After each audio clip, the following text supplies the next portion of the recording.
ভাঙন এটাকে বলবো না, যাদের নাম ঘোষণা করেছে তাদের কনসার্ন আছে কিনা আমার সন্দেহ আছে। যারা প্রকাশ্যে এক আধজন গিয়েছে সেটা আলাদা কথা, কিন্তু বাকি যে নামগুলো ঘোষণা করেছে আমি ইতিমধ্যে যেটা জানতে পাচ্ছি যে যাদের নাম ঘোষণা করেছে তাদের অনেকেই নাকি জানেই না। তো সুতরাং নামগুলো কে দিল, কিভাবে নাম জুড়ে গেল, সেটা তো তাদের সঙ্গে কথা বলার পরে জানতে হবে। আমি এখনো তাদের সঙ্গে সেভাবে যোগাযোগ করিনি। আর তারপরে আমি বলবো, স্বাধীন গণতান্ত্রিক রাষ্ট্র, সাংবিধানিক অধিকার সবার আছে তার ব্যক্তিগতভাবে পছন্দ অপছন্দ বাছাই করা। সুতরাং যদি কেউ মনে করে যে হুমায়ুন সাহেবের যে দল সেই দলে গিয়ে মানুষের স্বার্থে বেশি ভালো কাজ করতে পারবে, যেতেই পারে। এতে কি আমরা আটকে রাখতে পারবো কাউকে? আমি তো সেটাই বলছি, এখন যাদের নাম ওখানে ঘোষণা হয়েছে তারা প্রকৃতপক্ষে এই বিষয়টা জানে কিনা সন্দেহ আছে।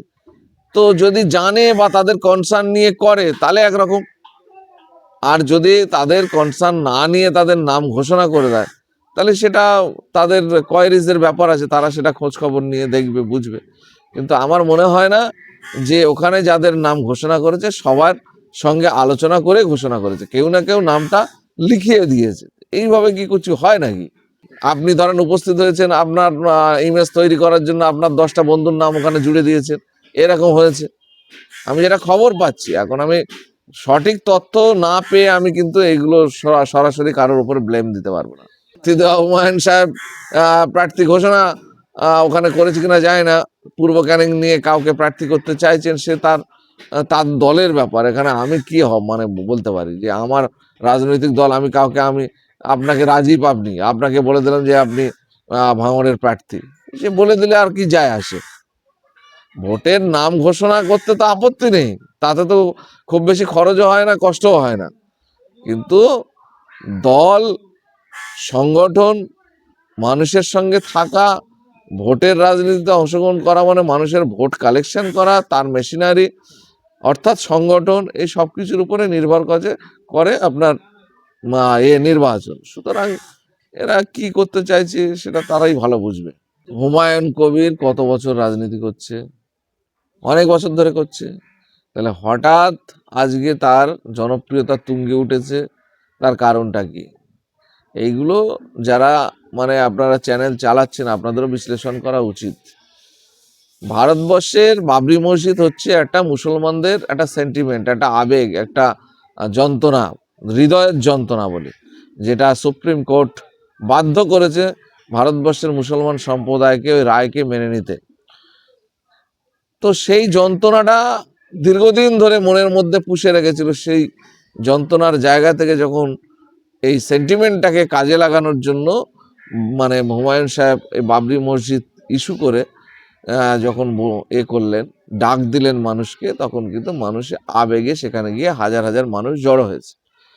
সেটাকে সামনে রেখে তিনি একটা দল ঘোষণা করেছেন, এটাকে বুঝতে হবে।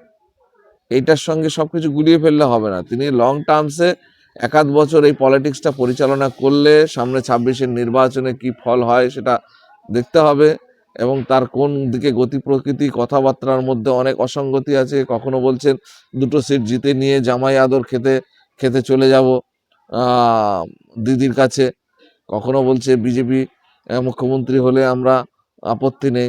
এই যে অনেক রকম কথাবার্তা বলছে, এর তো মানে বোঝা যাচ্ছে না যিনি উনি প্রকৃতপক্ষে কি চাইছেন। ওনার যে দলের ম্যানিফেস্টো, ওনার যে দলের উদ্দেশ্য, লক্ষ্য, এইগুলো প্রকাশিত হলে বোঝা যাবে উনি প্রকৃতপক্ষে কি করতে চাইছে। নামের সঙ্গে ওই রকম ব্যাখ্যা করলাম না, একটা অক্ষর ব্যবহার করলো তার জন্য এটা হয়ে গেল এরকম ব্যাপার না। জনতা উন্নয়ন পার্টি আর ভারতীয় জনতা পার্টি এর মধ্যে মানে আদর্শগত ব্যাপারটা দেখতে হবে। বিজেপি হচ্ছে হিন্দু রাষ্ট্র তৈরি করার পক্ষে, অর্থাৎ ভারতবর্ষ হবে হিন্দুস্থান, তার রাষ্ট্র ধর্ম হবে মানে হিন্দু ধর্ম, এবং রাষ্ট্রভাষা হবে হিন্দু। এই যে হিন্দু, হিন্দি, হিন্দুস্তান, অর্থাৎ তাদের এজেন্ডাই হচ্ছে ভারতবর্ষকে হিন্দু রাষ্ট্র বানানো, সাম্প্রদায়িক রাষ্ট্র বানানো। এই আদর্শ কি আছে না আছে সেইটার উপরে দেখতে হবে, শুধু জনতা নাম দিয়ে দিলেই তো হবে না। আর ভারতীয় জনতা পার্টি, ভারতীয়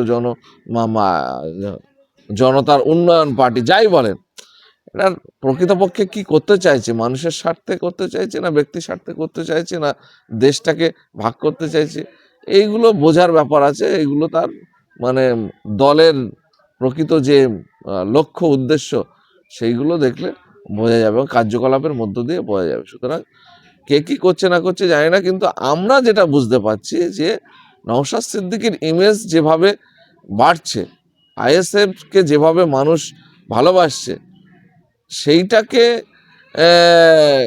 ভাঙার জন্য একটা পরিকল্পনা হলেও হতে পারে, আমরা একটা সন্দেহ করছি। কারণ মুসলিম ভোট এক জায়গায় চলে আসছে নওশাদ সিদ্দিকীর নেতৃত্বে, এইটাকে যদি ভাঙা না যায় তাহলে আগামী দিনে শাসক দলের চিন্তার কারণ হতে পারে, যার কারণে আমরা মনে করছি, সন্দেহ করছি, সঠিক না হতেও পারে, যে এরকমভাবে নতুন মুসলিমদের মধ্য থেকে ধর্মকেন্দ্রিক দল বানিয়ে দাও যাতে করে মুসলমানের একটা বড় অংশ কেটে যায়। আমরা আমাদের লাইন ক্লিয়ার, আমরা ভারতবর্ষের ধর্মনিরপেক্ষতা রক্ষা, ভারতবর্ষের সংবিধান রক্ষা, সংবিধানের আদর্শকে মজবুতভাবে প্রতিষ্ঠিত করা, এগুলো আমাদের লক্ষ্য। সাধারণ অসহায় বঞ্চিত নিপীড়িত মানুষের অধিকার সুনিশ্চিত করা এবং আর্থসামাজিকভাবে সমাজ পরিবর্তন করা, আমরা লক্ষ্যে এগিয়ে যাচ্ছি। সেইখানে বিজেপিকে সুযোগ করে দেওয়ার কোনো জায়গাই নেই এবং আমাদের প্রধান শত্রু হচ্ছে বিজেপি, যারা সংবিধান পরিবর্তন করতে চায় এবং সংবিধানের কে সম্পূর্ণভাবে বুড়ো আঙুল দেখিয়ে ভারতবর্ষটাকে পরিচালনা করছে। তো সেই জায়গায় দাঁড়িয়ে বিজেপি হচ্ছে আমাদের প্রধান শত্রু। বিজেপির সহযোগী হিসেবে তৃণমূল কাজ করছে, যার কারণে আমরা তৃণমূলেরও বিরুদ্ধে। এই দুটো শক্তিকে পরাস্ত করা আমাদের লক্ষ্য। তার মধ্যে প্রধান শত্রু হচ্ছে বিজেপি, তাকে পর্যুদস্ত করতেই হবে। এই লক্ষ্য রেখে আমরা সব রকম রাজনৈতিক দল এবং সব রকম সামাজিক সংগঠন এর কাছে আবেদন জানাচ্ছি, ধর্মনিরপেক্ষ রাজনৈতিক দল এবং সামাজিক সংগঠন একটা প্ল্যাটফর্মে এসে আগামী 26-এর নির্বাচনে যাতে সাম্প্রদায়িক শক্তিকে পরাস্ত করা যায়, এই লক্ষ্যে আমরা কিন্তু এগোচ্ছি। আমি বিজেপিকে সুযোগ করে দেবো আর আমি জোট জোট করে লাফাবো, কে আপনার সঙ্গে জোট করবে আপনি বিজেপির সুযোগ করতে গেলে? কেউ মানবে না এটা। আপনাকে দুটোর মধ্যে যে কোনো একটা বাঁচতে হবে, হয় সাম্প্রদায়িক রাজনীতি করতে হবে আর নাহলে সাম্প্রদায়িক বিরোধী রাজনীতি করতে হবে, দুটোর মধ্যে যে কোনো একটা করতে হবে। আমরা তো অলরেডি আগাম বার্তা দিয়েছি, ভারতবর্ষের অখণ্ডতা এবং ভারতবর্ষের সংবিধান এই সব কিছুকে বাঁচানোর জন্য ধর্মনিরপেক্ষ শক্তি সবাইকে ঐক্যবদ্ধ করে 26-এর নির্বাচনে লড়াই করে মোটামুটি এই রাজ্য এবং কেন্দ্র সরকারের যে অপকর্ম বন্ধ করা এবং তাদেরকে ক্ষমতাচ্যুত করা, এই লক্ষ্যে আমরা তো এগোচ্ছি। হুমায়ুন কবিরের দল তৈরি হওয়ার আগে থেকে আমরা বামফ্রন্টকে চিঠি দিয়েছি।